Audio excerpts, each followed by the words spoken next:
Nanay Irma! Nasaan kayo? Ay, hi, Tay! Kain po. Kain mo naman yan. Anong ulam yun, Tay? Yung papaya, saka yung daon-daon ng... Hindi kayo nag-ulam ng hotdog? Wala. Malamig ang hotdog ngayon, Tay, no? Kasi maulan, no? Kumusta naman? Wala na kayong sinat? Ha? Okay na? Oh, okay na pala. Wala nang sinat si tatay. Pero uminom na kayo ng gamot? Hindi mo kasi ginamot kagabi, Nay. Anong gamot ko, ma'am? Gumamot. May sinat banda rito sa baba. Hindi ko naman alam, ma'am, na ano. Hindi mo pinisa yung pigsa. Ay, iba naman. Wow, ang sarap naman ng ulam nyo. Naku, yan ang gusto-gusto kong ulamin. Anong sahog? Wow! Yung pinirito nilang bangos. Wow, sarap naman yung ulam na yung pag ganyan, mga kabayan. Lalo na pag ganitong panahon. Kain muna kayo, Kain muna, bago tayo alis. Kasi alis tayo. Kayo, ma'am, kain. Hindi, kakakain lang namin bago kami pumunta dito. Kasi alis tayo, mamalingki tayo. Samahan mo ako. Gulay ako, ma'am. Ha? Gulay. Oh, ang sarap. Yan ang mga gusto kong ulamin. Kung busog lang, kung gutom lang ako, kakain talaga ako. Malunggay. Malunggay. Tapos, papaya. Saluyot. Wow. Sarap. Kain ka na, Jen. O, ba't di pa kayo kumain? Yung bunso mo, ba't di kumain? Opo ka, Nay. Hindi ka mabubusog niyan. Pag hindi ka uupo. Dito, Opo ka, Napanyo intapaya ajiki sa mijiki ng tinil tamabasa ajay. Tapos na po. Kanag ko lang. Opo. Bakit? Ano? Yung pinano ni Antinil man kasi. Ang ulan kanina, ma'am. Ulan, dapat lagyan ng kahoy. Yung? Yung kisan din sa kanila.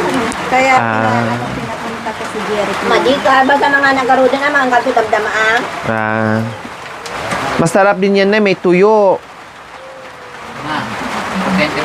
Dito, Sarap niya pag ganyan. Tuyong, pritong tuyong. Sarap niyan, Nay. Ha?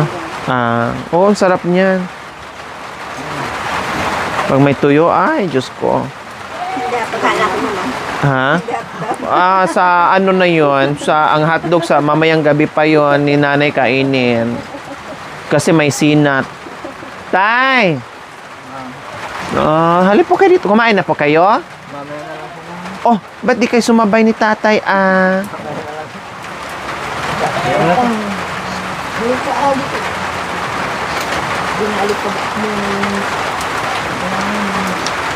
Mas masarap yung kain ni Nanay Irma kapag hotdog ang ulam niya.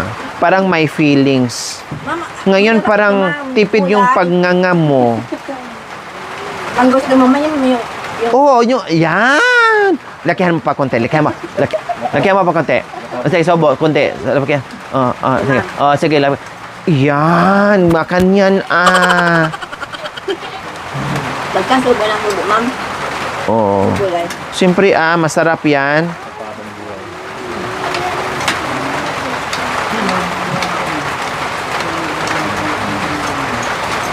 Nasaan yung bibingka nyo? Ubus na. Ha? Yung bibingka nyo, ubus na? Wala na. Very good. Kasi hindi pwede magtagal yon. Baka mamaya masira. Tinignan ko, ma'am, bago ko binigyan sa kanila, o kumain ng mga bata. Hindi, okay pa naman. Okay pa. Kaya naubos na naman. Kumain si tatay. Oo, ma'am. Masarap po, tay? Yung almusal nyo kanina? Anong inalmusal nyo? Ma'am, saka... Kamate. kamatis. Kamatis. Kumain ka ng bibingka. Kanina? Hindi ko kanina. Kasi maaga pa naman, no? Sobrang tamis. Matamis kasi, no? Okay lang yung tamis niya, ma'am. O, sakto rin yung tamis niya. Hindi yung katulad sa iba na Yung sobrang mga tamis iba, na tamis. talagang dami yung Yan ang gusto akin, ko. ah. Kaya yung dala ni Kuya Boy pag ganyan, gusto kong kain na makarami talaga ako kasi, oo, hindi katulad sa iba na parang nauumay ka. Kahapon nga, kung hindi na ako nakakain, ako, Talagang, Gutumin po kayo. Hindi, okay lang. ha? Okay lang, ma'am. Importante may karga dyan. Sama. May tubig daw.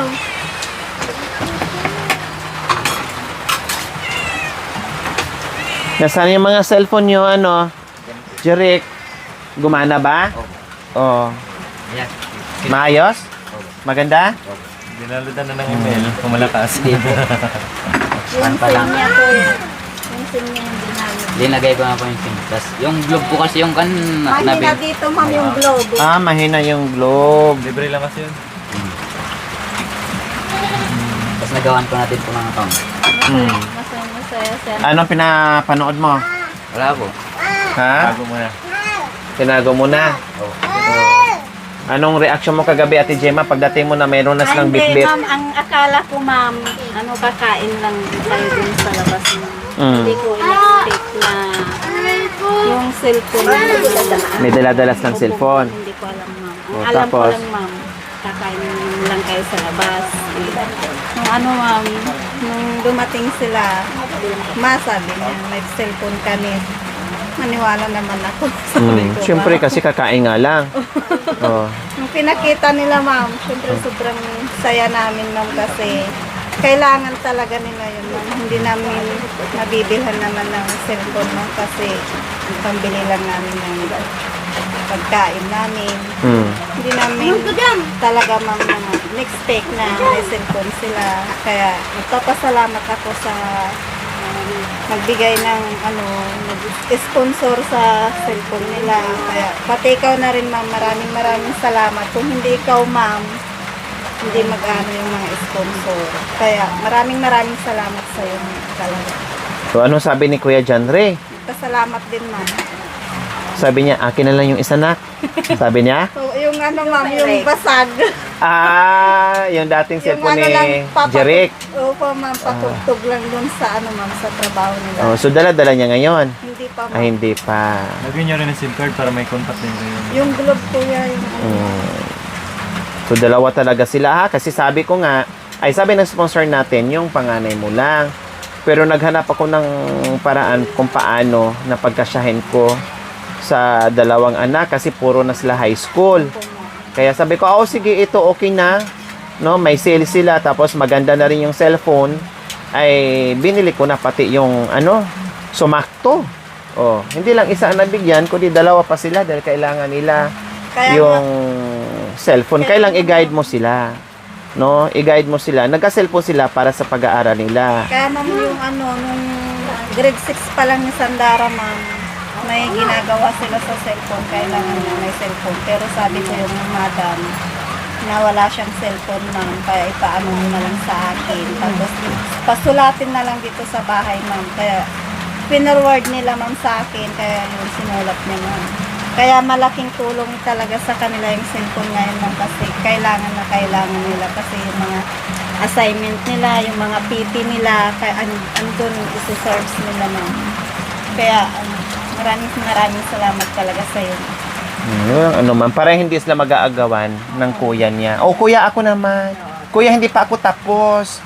Bilisan mo, tagal mo naman, bagal mo naman yung mga ganon. Kahit tapos sasabihin, hindi pa tapos para mahawakan yung cellphone. Alam na natin yung mga bata, di ba? Pero kailangan i-guide mo na lang, ha? Opo. I-guide mo na lang sa mga kasi honestly mga kami ngayong mga bata iba.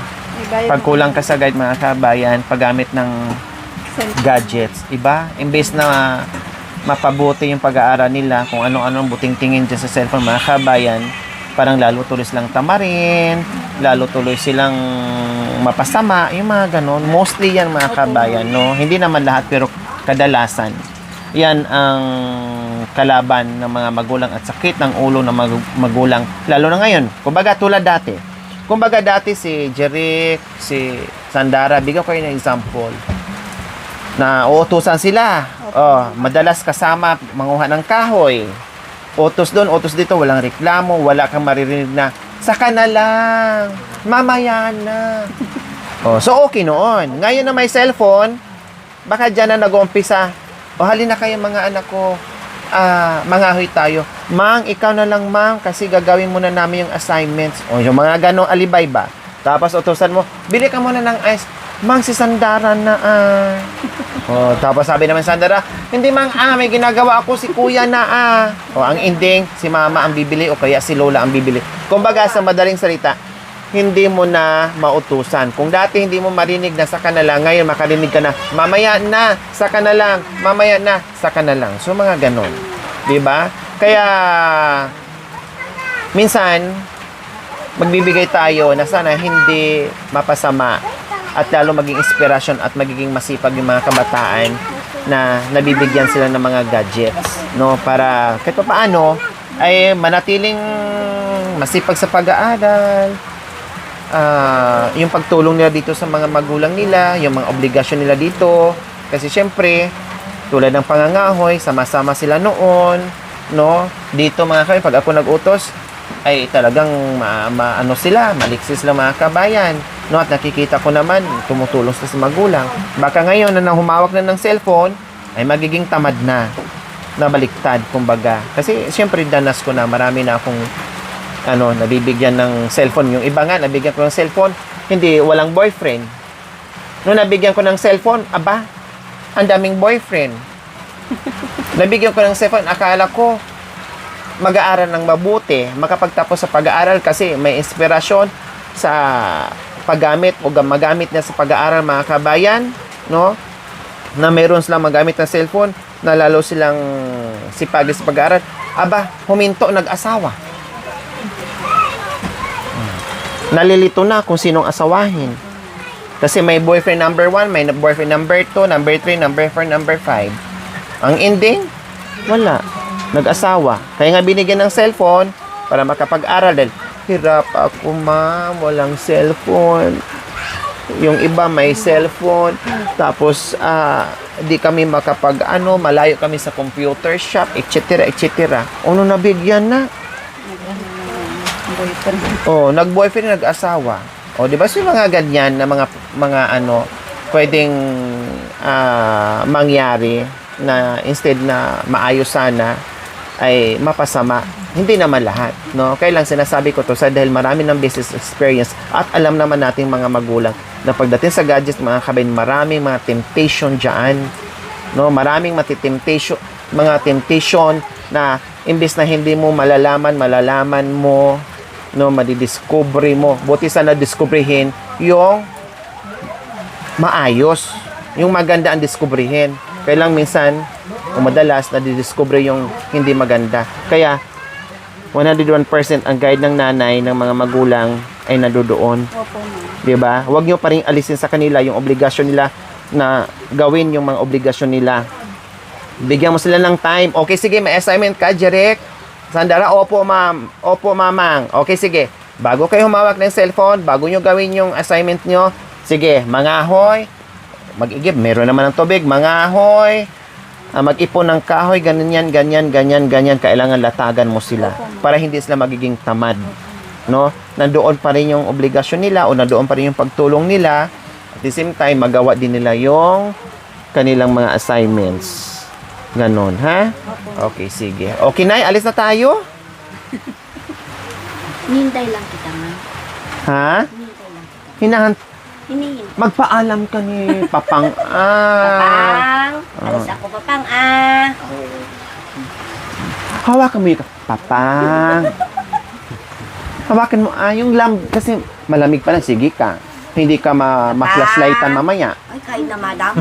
Madapa ka pag wala kang flashlight, walang ilaw. Sige nga, maglakad ka dyan. May ano ako, ma'am, yung cellphone. Ay, hindi. Wala kang kasi brown out madalas kapag Hindi ulan. Hindi, ma'am. Mag-brown out lagi. Babang, alis na kami. Malingki lang kami. Ingat kayo, mama. Bang, I love you. Love you naman. Alis na ako, Babang. Babang, sundan mo ako dito, Papang,